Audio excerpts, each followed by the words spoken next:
CoreJJ is my MVP for the 2020 summer split, and I think CoreJJ, as just a player himself, is by far the best support in North America. He has very clear moments of brilliance, when he's gone for a roam towards mid lane, and also just how he sets up Jensen for, the mid lane or for the bot lane roams, in which he just goes up, gets Jensen a kill, and then that kind of snowballs the entire map and kind of unlocks Jensen to where then he's able to reciprocate it back towards the bot lane. Not only that, but CoreJJ is also just a great initiator for their team, and most often he ends up being the primary initiator actually for Team Liquid. And you could see this with, many of his Blitzcrank games famously, or his Thresh games. So he's just an all-around very good player in terms of how to make things happen for the entire squad. Now, as far as how I rate MVP is usually by their position. Do they play mid? Do they play support? Do they play ADC? Whatever. And then judging by that, who's the best at that position. And it's very clear that CoreJJ is the best support in the entire league. No contest. No one's as good as him by far. Then you go by, well, who's the best out of all these players that I've picked, right? I've picked the best top laner, the best support, the best jungler, the best ADC, and mid laner. And then taking all of that into account, which team could not function without this specific player? Even if you were to replace this player with another player, then how would they function essentially, or how would that team function essentially? And I think oftentimes you find out when the very best players get subbed out or get changed from that year prior, then the team just completely falls apart. And I think that would be the case with CoreJJ. And then, of course, lastly, I have stats back up all of that.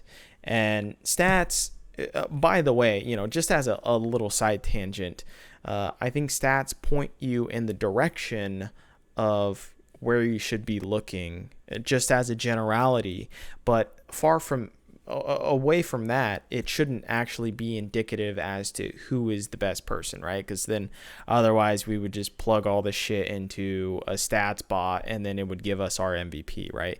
Like, I don't care if one player has technically marginally better stats. And in fact, I actually despise the voters who seemingly only vote using the stat metric. I think it's just completely trying to turn off your own brain, and it's kind of a little bit of a scapegoat when you think about it, as to those people that vote just purely on stats, because then they can always just say, oh, well, he clearly has the best stats, so he's obviously the best person, which it doesn't work like that, as if our stats are even readily equipped to fully explain a player's impact. It's very clear that League of Legends stats in and of itself aren't actually up to that level yet, right? So how can you rely on stats to say that a player is better than another player if the stats are just marginal, right?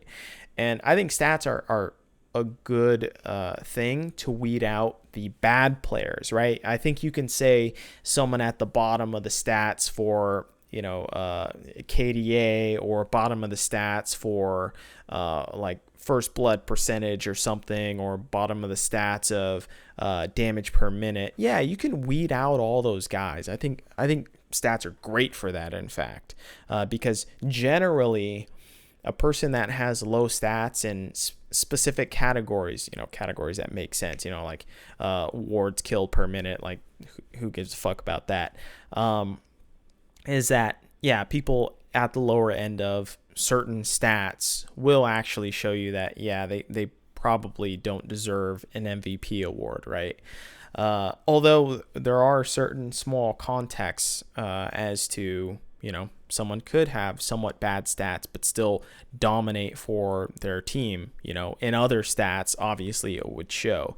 Hence, Lyra would probably be one of those people back in the day who had fantastic games, probably didn't have the best stats or anything, but he certainly lit it up in clutch gaming back in the day, right? So, as such, I think supports have probably the most difficulty in trying to win MVP, just simply because they have zero useful stats to go by. I mean, you can't really judge a support by, wards per minute.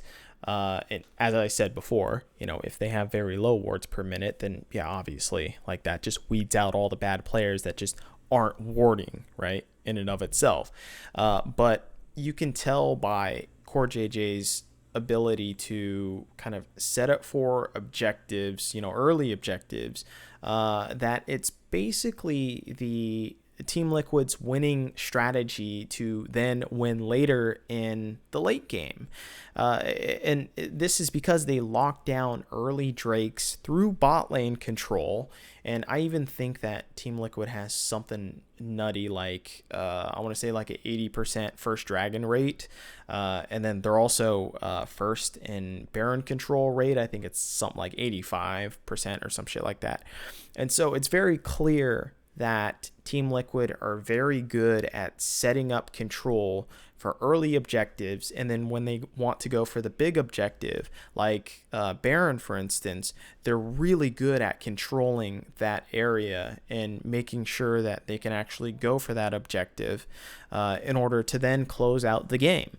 And then on top of that, they're also good at using that objective to then win out games later on. I think that's why they're known as this late game team, because they rely on these big objectives in order to win the game. That's why you don't see them snowball super hard, even when they kind of get a lead in the very beginning, because they want to play it by the book.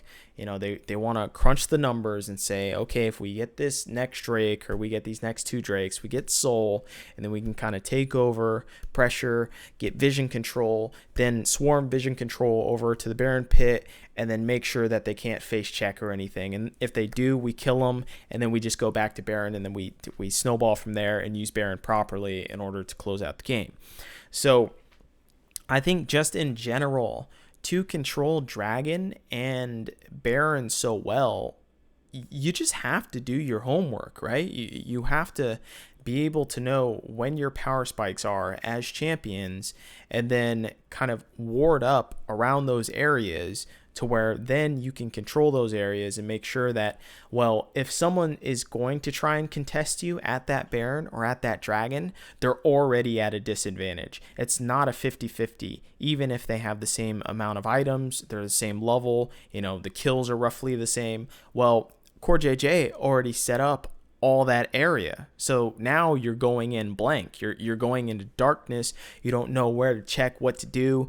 And maybe someone's waiting in a bush to dogpile you, or also maybe they have already started the Dragon or started the Baron, and they have it halfway to where it just pressures you into making a very fast and very brash decision that may not be the most optimal thing to do. That's the reason as to why you set up vision early, is to get that advantage, to get that key moment to where you can make your enemy struggle in terms of how many options they actually have, because they don't have all the information. That's what vision coverage is all about. It's about getting information. And I think CoreJJ does that phenomenally with his entire team too. And not only that, but CoreJJ doesn't just go out there willy-nilly and try and get vision all by himself.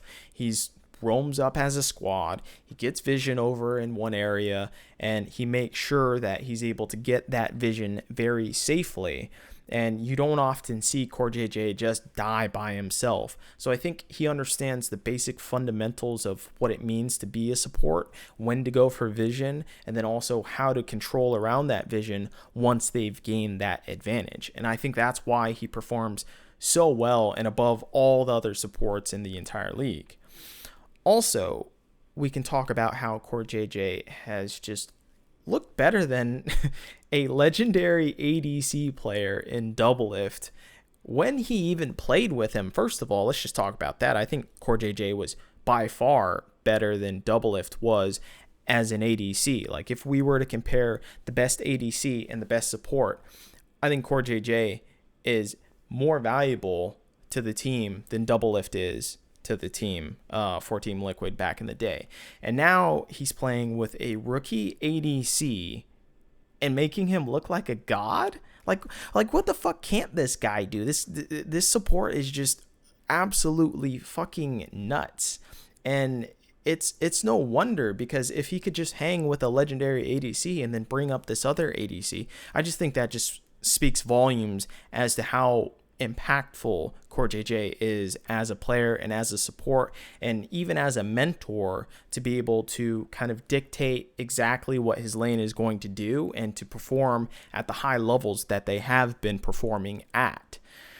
And now I will mention, of course, people are going to be talking about, okay, well, who's the number 2 MVP? You know, it's obviously Bjergsen. I think Bjergsen, he did turn it up for playoffs and the back half of the summer split as well too.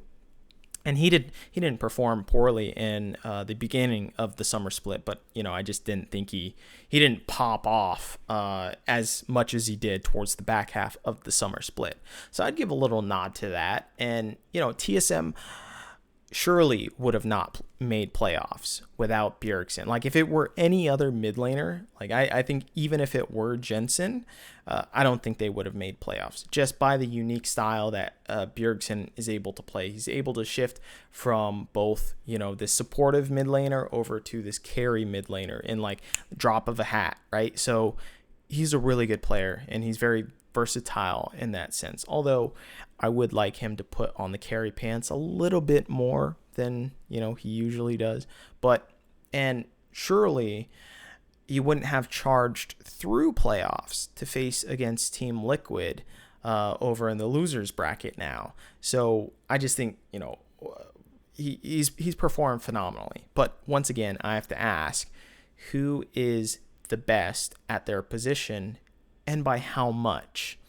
Then you have to compare their play to, you know, things outside of that role, you know, mid, support, whatever. And here's where the gap shows itself in Bjergsen versus Jensen, or Bjergsen versus CoreJJ. Sorry, I led with a Freudian slip there. Is that the gap between Bjergsen and Jensen actually isn't that much when I look at it. They both perform, you know, for their specific team with a certain style. Now, sure, you can say Bjergsen has more of a flexible style, and I would agree with that, as I said before, he can be a carry player or he can be a support player, you know, with Zilean and shit. Although Jensen kind of did pull out the Zilean pick later on, but that was in playoffs, right?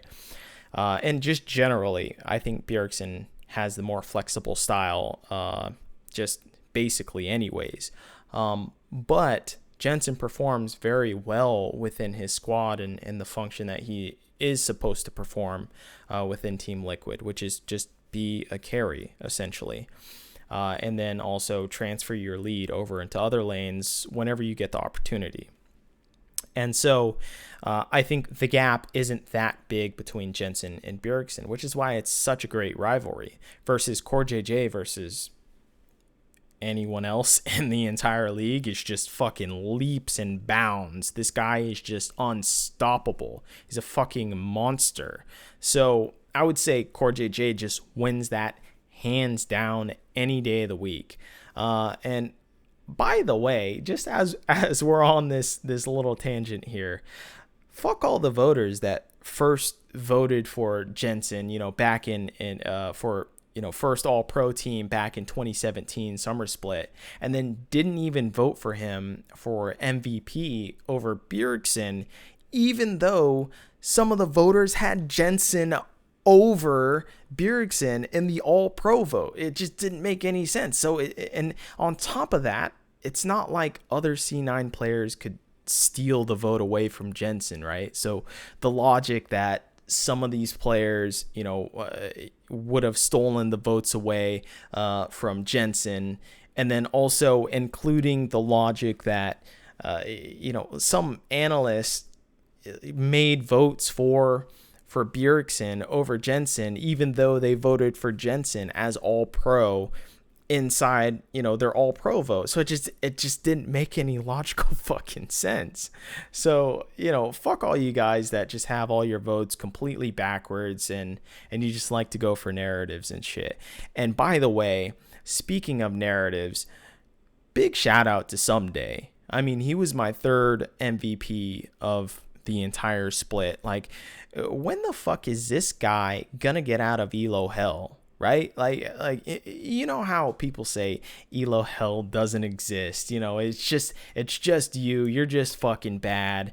And, it just shows, like, just go. And anyone that says that to you, just show them a fucking single VOD of 100 Thieves. Just show them one fucking game of 100 Thieves. And they'll just be like, damn, that Ssumday guy, damn, his teammates are trash, but like he is dominating and he still can't fucking win a game. Like, so go on. You're going to tell me that Elo hell doesn't exist. No, now, granted, not even 1% of the players in all of League of Legends can play like Ssumday, but still, we got some proof, boys. So, now you can show all your friends why you're stuck in silver or, whatever the fuck. Anyways, CoreJJ impressively still leads his team to victory, still performs even when he had a disjointed jungler, a disjointed mid laner, and actually reminds me kind of a lot like Ssumday back in the day in C9, where he would roam towards mid to set up Jensen to carry later to then snowball the rest of the map. Now, while I think Jensen now is more aware to snowball the rest of his teammates, I just think that CoreJJ kind of functions in that same aspect, but he just has a better jungler in terms of being able to set up the map in that sense and having a little bit more control, because Broxa is slightly more on the control side, when it comes to things, rather than like this superstar carry jungler. I don't know where the fuck the narrative came from to where Brox is like this amazing carry jungler or whatnot. Anyways, CoreJJ, he's a fucking beast, and he's close to bringing Team Liquid to another championship, if they can beat TSM, and has certainly, at the very least, helped them to get to another Worlds. So I just think big ups to CoreJJ. He is certainly rocking the league. It's very apparent that he is the best support in North America. He continues to shine. He continues to help his team, continues to set up for objectives, and continues to initiate for Team Liquid. And I think that is just very valuable, and he's very deserving of MVP vote, at least from me.